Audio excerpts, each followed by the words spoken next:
Welcome to Great Game Design. In this series where we look at moments or mechanics from games that are just brilliant for one reason or another, look at how and why they work and what other games can learn from them. Today we're going to be covering the first tabletop RPG in this series. In fact, we're going to be looking at the most controversial edition of the world's most popular RPG, Dungeons & Dragons 4th edition. This video isn't going to cover the full breakdown of what a TTRPG is or can be, or why 4E fragmented the fanbase so heavily. Those are both topics worth covering in depth by themselves, and perhaps I will in a future video. But to give you the brief rundown of a TTRPG, it's a game where you create an imaginary character and play them by describing what actions they take in the shared world, consisting of other players and a game master, the one who narrates the world. TTRPGs can focus on many different things, but D&D is primarily a fantasy action adventure hero simulator. It's about going on adventures in a party to slay monsters, gather loot, and maybe save the world? Or maybe make things much worse. Whilst not the only component of it, D&D has a heavy focus on combat, the monster and villain slaying part of the game, and this is probably more true in 4th edition than any other version of the game, so the mechanic we're going to be talking about today is a combat-centric one, the Bloodied condition. When any creature's health falls to an amount equal or less than half its maximum, that creature is now bloodied. This is announced immediately upon it happening, and whenever a creature has more than half of its total hit points again, it loses the Bloodied condition, and this is also announced to all in play. And that's it. That's all the mechanic is, at its core. So what makes this so good? Well, a number of things, and many of them are actually little side mechanics attached onto the Bloodied condition. But first, let's explain why this mechanic would be good even if that was all there was to it. Information, and whether it is known to all players or hidden to some, is a vital part of game design. Many TTRPGs struggle with what information the GM keeps hidden and what they reveal to the players, especially when it comes to the health of enemy combatants. Knowing the health of enemies can lead to some interesting strategic decisions and tactical thinking, and allows players to talk amongst each other to decide priority targets. At the same time, the lack of that information and obtaining it can be part of the strategy of your game's design. This is why most TTRPGs with some form of tactical combat generally keep the HP of enemies as hidden information, but have some way for the players to uncover it through special abilities or knowledge checks. Even if it isn't in the rules, many GMs will allow the latter or generally describe the physical conditions of enemies in the middle of battle to hint at how much health they have left. We don't just have the gameplay to think about, but the narrative too. Now, the problem of metagaming is one that I think is exaggerated in the TTRPG sphere, and metagaming isn't inherently bad, but that's a whole other topic for another day. But here it does kind of make sense. Your PCs wouldn't know how close to death your enemies are as an exact numerical value, so as a player you shouldn't have that information. The lack of information as a player helps reinforce what your character is experiencing. I think 4E strikes the perfect middle ground both mechanically and narratively here. By virtue of the Bloodied mechanic, everybody knows whether each combatant has more or less than half of their total HP remaining. Knowing where an enemy falls on either side of the Bloodied line allows for more tactical thinking on which opponent to target, and the benefits of this information are greater the more attention you pay. If you have a very tactically minded player in your group, they might track enemy HP by the damage they've taken. So when an enemy being bloodied is announced, they'll have a rough guess of how much HP that enemy has, and how quickly they can be brought down, letting the group think about how they want to do this. Do they expend more resources to take them out quickly, or do they take a more slow and steady approach to whittling down the remaining health? And if you use multiple enemies of the same type in the encounter, which most GMs will quite regularly as this is just easier, then the Bloodied condition immediately gives you a rough outline of how tough all these guys are, and how much time and effort they'll take to bring down. This works in universe too. Knowing that enemy bandit C has 20 hit points left kinda breaks the fourth wall, but your genius tactician taking notice that it took 2 magic missiles to draw blood from them is a little more reasonable to expect of the character to know, especially if they're a professional at putting themselves in life or death situations.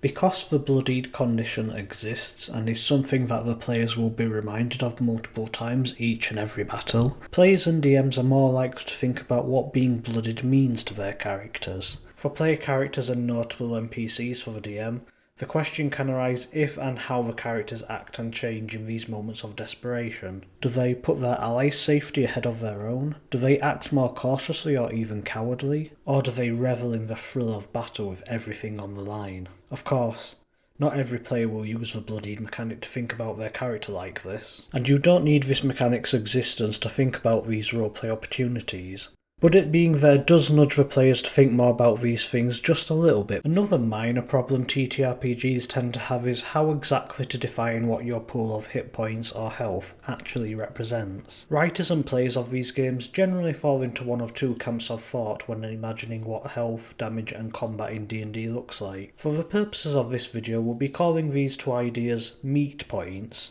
and don't get hit points. So the first idea, meat points, is that hit points are how much literal, physical damage you can take before you're rendered unconscious and then dying and then dead. Losing hit points here means a sword cuts deep into you, or the blaze of a dragon's breath or a spell burns you. So they primarily measure how tough you are. As you level up, you get tougher and can take more punishment, which detractors take to mean you're getting more meat that can be cut off you before you die, aka meat points. The second idea here is often called stamina points, and some games even call it that, but that name is less fun. The idea here is that your HP actually represents everything that stops you getting hit, at least taking deadly blows. So this represents your agility and ability to dodge and block and parry incoming attacks, your pain tolerance, your mental fortitude and determination for how long you can keep fighting, and just a little bit of luck. Losing hit points means one of the factors helping you avoid a lethal blow has been mitigated. Perhaps your fighter raises his shield just in the nick of time so he stops the enemy's mace from bashing his skull in, but it does hit the shield hard, and that bashes into his shoulder, causing a lot of pain.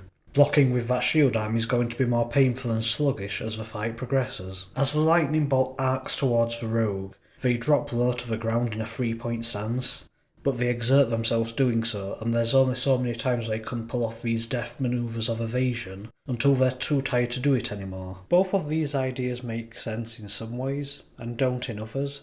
Understanding hit points as physical health or meat points gets a little nebulous when it comes to psychic damage and mental effects.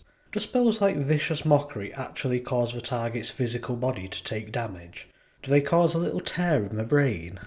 Most players would say they don't, but tracking an approximation of a target's mental health with the same value as wounds is a little odd. How about this? Let me read you a warlock power I especially like.